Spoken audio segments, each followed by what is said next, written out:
नमस्कार। आज हमारे सामने एक बड़ा ही दिलचस्प स्रोत है। एक हिंदी नाटक है कि माया में फंसे जीव को शांति और आनंद वाला शिवलोक भी नहीं भाता। जी। और ये कहानी है एक आत्मा की जो सांसारिक मोह मतलब माया में ऐसी फंसी कि उसने शिवलोक को भी ठुकरा दिया। हाँ, और कमाल की बात यह कि नाटक शुरू ही इस चेतावनी से होता है कि माया का असर कितना कितना गहरा है। अच्छा। हाँ। मुझे तो गरुड़ पुराण का एक श्लोक याद आ गया। जैसे वो मछली होती है ना, मांस के लालच में कांटे को नहीं देखती। हाँ। बस वैसे ही सुख के पीछे भागता हुआ जीव वो यमराज के फंदे को, आने वाले दुख को नहीं देख पाता। बिल्कुल। और इस कहानी में असल में पार्वती जी कोशिश करती हैं। वो चाहती हैं कि जीवों को धरती के कष्टों से निकालकर शिवलोक ले जाया जाए। जी। तो चलिए देखते हैं ये कोशिश कहाँ तक जाती है और हमें क्या क्या सीखने को मिलता है इससे। तो कहानी में होता यह है कि पार्वती जी देखती हैं कि यमदूत जीवों को बड़े कष्ट दे रहे हैं, यमलोक ले जा रहे हैं। तो उनको दुख होता है। वो शंकर जी के पास जाती हैं, कहती हैं कि इन सबको शिवलोक ले चलते हैं, वहां तो बस आनंद ही आनंद है। लेकिन शंकर जी वो तो जानते हैं माया कितनी प्रबल है, वो थोड़ा हिचकते हैं। हाँ, वो कहती हैं कि देखो पार्वती, ये काम इतना सीधा नहीं है। एक काम करो, तुम अकेली जाओ पहले। अच्छा। कुछ जीवों को लाने की कोशिश करो, अगर कहीं फंसो तो मैं हूं पीछे, मदद कर दूंगा। ठीक है, तो पार्वती जी मान जाती हैं। हाँ, वो ब्राह्मण का वेश बनाती हैं, धरती पर आती हैं और एक गरीब पंडित से मिलती हैं। उसे कहती हैं चलो शिवलोक, माना चिंता न दुख, बस शांति और आनंद। और यहीं से मुझे लगता है असली कहानी शुरू होती है। बिल्कुल, माया का खेल यहीं से शुरू। पंडित मना कर देता है शिवलोक जाने से। क्यों? कहता है मेरी पत्नी अकेली है, पहले एक बच्चा हो जाए फिर चलूंगा। अच्छा। तो पार्वती जी वो शंकर जी की मदद से इच्छा पूरी कर देती हैं, पर पंडित फिर बहाना बनाता है। अरे अब क्या बहाना? कहता है बच्चा अभी बहुत छोटा है, थोड़ा बड़ा हो जाए, कुछ कमाने लगे तब चलेंगे ना। ये तो थोड़ा और बस जरा सा वाला चक्कर लग रहा है। हाँ वही अंतहीन सिलसिला।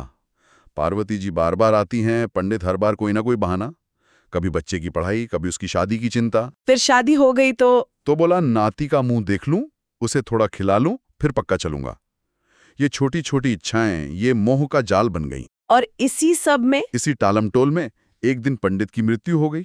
ओहो, तो फिर क्या हुआ? पार्वती जी को पता चला? हाँ, वो हैरान होकर यमराज से पूछती हैं, तो पता चलता है कि वो पंडित अपने कर्मों और उसी मोह के कारण घोड़ा बन गया है। घोड़ा? हाँ, और विडंबना देखिए, उसी का बेटा उसे तांगे में जोतता है। हे भगवान, ये तो बहुत ही अजीब है। फिर पार्वती जी ने क्या किया? वो उस घोड़े के पास भी गई, उसे समझाया, देखो तुम कहाँ आ गए, चलो अब शिवलोक। पर मोह देखिए, घोड़ा भी मना कर देता है, कहता नहीं अभी नहीं, तो परिवार की हालत थोड़ी सुधर जाए, उनको ये तांगा ना चलाना पड़े, बस थोड़ा पैसा आ जाए फिर चलूंगा। मतलब घोड़े की योनि में भी वही मोह। बिल्कुल, वो इच्छा भी पूरी हुई, पर घोड़ा फिर बहाना बनाने लगा। कहता है बस थोड़ा सा उनका सुख देख लूं आंखों से। और फिर घोड़े का क्या हुआ? घोड़े की भी मृत्यु हो गई। और इस बार वो उसी घर में कुत्ता बन के पैदा हुआ। कुत्ता? उसी घर में? जी हाँ। पार्वती जी फिर पहुंची उसे समझाने, कुत्ते के रूप में। उन्होंने कुत्ते से बात की? हाँ, उसे समझाया, देखो तुम कुत्ता बन गए हो, तुम्हारा परिवार तुम्हें पहचानता भी नहीं, रोटी चुराते हो तो तुम्हारा बेटा ही तुम्हें मारता है। अब तो ये सब छोड़ो, चलो शिवलोक। इस बार तो मान गया होगा? नहीं, कुत्ते का भी वही हाल, वो भी बहाना बनाता है। अब क्या बहाना? कुत्ता क्या बहाना बना सकता है? कहता है मैं घर की रखवाली कर रहा हूँ। अच्छा। इन लोगों के पास थोड़ा और पैसा आ जाए ना, तो ये एक दरबान रख लेंगे। अच्छा। हाँ, तब मैं मुक्त हो जाऊंगा, फिर चलूंगा। मतलब कुत्ते को भी अपनी जिम्मेदारी का एहसास था, या यूं कहें कि मोह था। वही मोह। धन आया, दरबान भी आ गया। फिर पार्वती जी गईं, तो कुत्ता कहता है नहीं, अभी नहीं, जरा इस दरबान को देख लूं, ठीक से जागता है या नहीं। उसको आदत पड़ जाए फिर चलूंगा। अरे बाप रे, ये तो हद है। फिर कुत्ते का क्या हुआ? कुत्ते की भी मृत्यु हो गई। और इस बार वो क्या बना?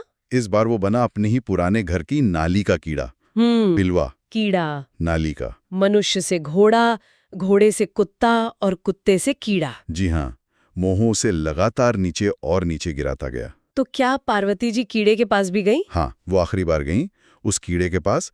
उसे फिर कहा अब तो चलो शिवलोक, देखो तुम्हारी क्या हालत हो गई है। और कीड़े ने क्या कहा? कीड़े ने जो कहा वो सबसे चौंकाने वाला था।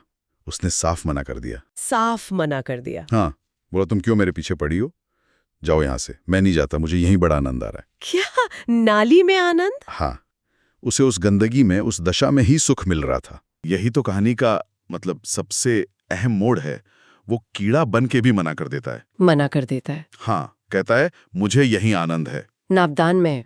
जी, मतलब लगाव इतना गहरा हो गया है कि वो उस गंदगी में भी सुख ढूंढ रहा है, और जो असली परम आनंद है शिवलोक का, उसे वो ठुकरा रहा है। ये तो बिल्कुल उस श्लोक वाली बात हो गई। हाँ बिल्कुल, वो जो शुरू में था ना कि क्षणिक सुख में जीव इतना अंधा हो जाता है। ये सुनकर तो पार्वती जी मतलब वो तो स्तब्ध रह गई होंगी। बिल्कुल, तभी शंकर जी प्रकट हुए। उन्होंने समझाया पार्वती को कि देखो, माया का बंधन काटना कितना मुश्किल है। अच्छा, और इसमें शंकर जी का वो जो कहना था कि भगवान की कृपा के बिना माया से निकलना मुश्किल है, उसका क्या मतलब समझे? वो बहुत जरूरी बात है। वो ये दिखाता है कि सिर्फ अपनी कोशिश, अपना जोर शायद काफी नहीं है। माया की पकड़ इतनी मजबूत है कि उससे निकलने के लिए एक तरह की दैवीय मदद, या जिसे कृपा कहते हैं, उसकी जरूरत पड़ती है। ये कहानी कहीं ना कहीं हमारी अपनी इच्छा शक्ति की सीमाओं को भी दिखाती है। तो ये कहानी सिर्फ एक पुरानी कथा नहीं है, ये तो जैसे हमारे मन के अंदर जो चलता रहता है उसी का आईना है। ये थोड़ा और ये छोटे छोटे लगाव, ये तो हम सब महसूस करते हैं कभी ना कभी। निश्चित रूप से, बिल्कुल। जीव इसमें ऐसा फंसता है कि उसे अपनी दुर्गति में ही सुख दिखने लगता है। इससे तो केवल परमेश्वर की कृपा ही बाहर निकाल सकती है। तो यही इस नाटक का सार है। हाँ, यही मुख्य बात है। ये सांसारिक मोह, ये माया इतनी शक्तिशाली है कि आत्मा को बार बार जन्म मृत्यु के चक्कर में फंसाए रखती है। और आत्मा सुख ढूंढते ढूंढते वो छोटे छोटे बंधनों में, परिवार, पैसा, जिम्मेदारी, इनमें ऐसी उलझती है कि जो असली आनंद है, मुक्ति है, शिवलोक है, उसे ही ठुकरा देती है। और सबसे खास बात, हर योनि में, चाहे वो इंसान हो, घोड़ा, कुत्ता या कीड़ा, वो मोह बना रहता है। आत्मा अपना पतन देख ही नहीं पाती, बल्कि उसी में सुख ढूंढने लगती है। बिल्कुल, जैसे उस कीड़े को नाली में ही आनंद आ रहा था। पतन इतना स्वाभाविक हो जाता है कि वो पतन लगता ही नहीं। तो अंत में पार्वती जी को भी ये समझना पड़ा कि माया में फंसी जीव को शांति और आनंद वाला शिवलोक भी नहीं भाता। जी, और शंकर जी की वो बात बहुत महत्वपूर्ण है कि इस भवसागर से, इस दुनिया के चक्कर से केवल परमेश्वर की कृपा ही पार लगा सकती है। हमारी अपनी कोशिशें शायद काफी ना हो। ये बात सही है। तो ये कहानी हमें सोचने पर मजबूर करती है ना? हाँ। कि हमारी अपनी जिंदगी में वो कौन सी ऐसी छोटी छोटी चीजें हैं, कौन से मोह या बंधन है, जिन्हें हम बस थोड़ा और, बस ये हो जाए फिर कहकर शायद टाल रहे हैं। हमें अपने अंदर झांकने को कहती है, उन बारीक धागों को पहचानने को जिनसे हम बंधे हैं और हमें पता भी नहीं चलता। सही कहा। तो चलिए इस चर्चा को यहाँ रोकते हुए एक सवाल छोड़ जाते हैं सोचने के लिए। इस कहानी को ध्यान में रखते हुए सोचिए, क्या हमारी जिंदगी में भी ऐसी ही छोटी छोटी, बस जरा सी और वाली आदतें हैं?